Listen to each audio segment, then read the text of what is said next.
Halo semuanya, perkenalkan nama saya Jalin Barahama dari kelas 11 IPS. Pada video kali ini saya akan menjelaskan bagian-bagian komputer beserta fungsinya. Selamat menyaksikan. Nah, sebelum kita mengenal bagian-bagian komputer, apa sih itu komputer? Nah, komputer secara umum adalah seperangkat alat elektronik yang bisa digunakan untuk mengolah data sesuai dengan berbagai prosedur yang sudah sebelumnya dirumuskan, sehingga mampu memberikan hasil informasi yang sangat bermanfaat untuk setiap penggunaannya. Nah, sekarang mari kita mengenal bagian-bagian komputer beserta fungsinya. Yang pertama, ada casing komputer.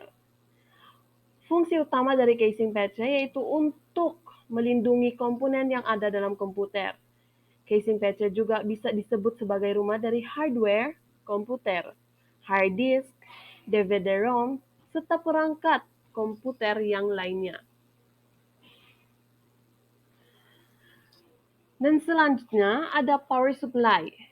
Fungsi power supply adalah untuk menyuplai tegangan arus listrik pada setiap komponen yang terdapat dalam komputer. Selain itu, fungsi utama dari power supply komputer yaitu untuk mengubah arus tegangan alternating current atau AC ke direct current atau DC sebelum disalurkan ke seluruh komponen komputer. Yang ketiga, ada motherboard. Nah, motherboard adalah papan sirkuit terintegrasi yang menjadi komponen utama dari sebuah komputer. Fungsi motherboard adalah menghubungkan seluruh komponen utama komputer seperti CPU, RAM, CD, DVD, ROM, hard disk, SSD, serta berbagai port dan slot ekspansi. Yang keempat, ada CPU atau prosesor. Fungsi utama dari CPU adalah mengolah data dan menjalankan program yang tersimpan dalam memori. CPU melakukan ini dengan mengikuti instruksi yang diberikan oleh sistem operasi dan perangkat lunak yang memungkinkan komputer untuk melakukan berbagai tugas seperti browsing internet, menjalankan aplikasi, dan menyimpan data. Selanjutnya ada chipset.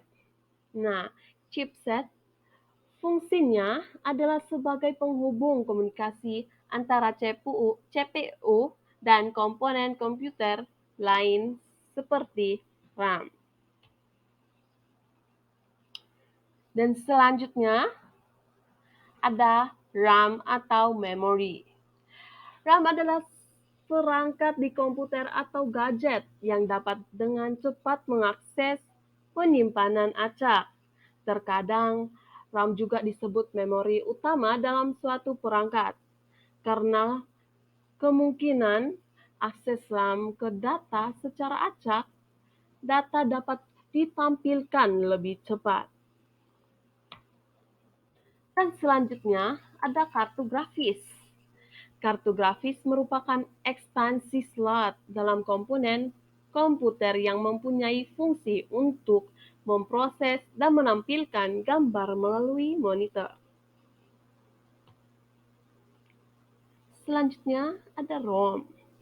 Fungsi ROM atau read-only memory adalah sebagai media penyimpanan firmware, yaitu seperangkat lunak atau lebih sering disebut software yang berhubungan dengan seperangkat keras atau hardware. Selanjutnya, bateri CMOS atau pronounced CMOS.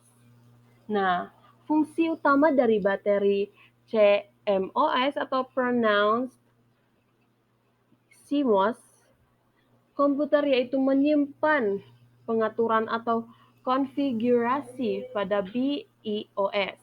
Sehingga dengan demikian seluruh hasil pemeriksaan pada sistem komputer akan disimpan di dalam baterai ini. CMOS juga berfungsi untuk menghindari terjadinya crash atau terjadinya gagal booting pada komputer. Dan selanjutnya ada bus. Nah, bus ini adalah slot yang bisa menghubungkan berbagai card seperti external graphic card dan sound card ke motherboard. Dan selanjutnya ada sound card. Hampir semua motherboard memiliki sound card internal untuk memproses suara. Namun, demikian pengguna bisa menambahkan juga sound card eksternal jika memang dibutuhkan untuk keperluan tertentu. Dan selanjutnya ada hard disk atau HDD or SSD. Nah, hard disk drive atau HDD adalah komponen perangkat keras atau hardware di komputer atau laptop yang berfungsi sebagai media penyimpanan data secara permanen dan mengambil informasi digital menggunakan cakram yang dilapisi dengan bahan magnetik. Selanjutnya ada optical drive. Nah, optical drive atau optical disk drive memiliki dua fungsi, yaitu sebagai perangkat untuk menulis data pada media CD maupun DVD yang berfungsi untuk membaca data dari media simpanan tersebut. Selanjutnya, ada keyboard. Keyboard berfungsi sebagai input untuk berkomunikasi dengan komputer. Praktisnya, kamu bisa mengetik dan memasukkan berbagai perintah ke komputer melalui keyboard. Selanjutnya ada mouse. Nah, mouse juga merupakan input device yang sangat penting untuk bernavigasi saat mengoperasikan komputer. Dengan adanya mouse, kamu bisa menggerakkan pointer dan memilih berbagai opsi di layar komputer. Dan yang terakhir, ada monitor. Nah, monitor ini berfungsi sebagai output dari memori komputer atau unit sentral dalam bentuk file binar. Ini harus diubah ke bahasa manusia dan ditampilkan pada monitor sehingga dapat dibaca oleh pengguna. Dan sekian dari saya. Terima kasih.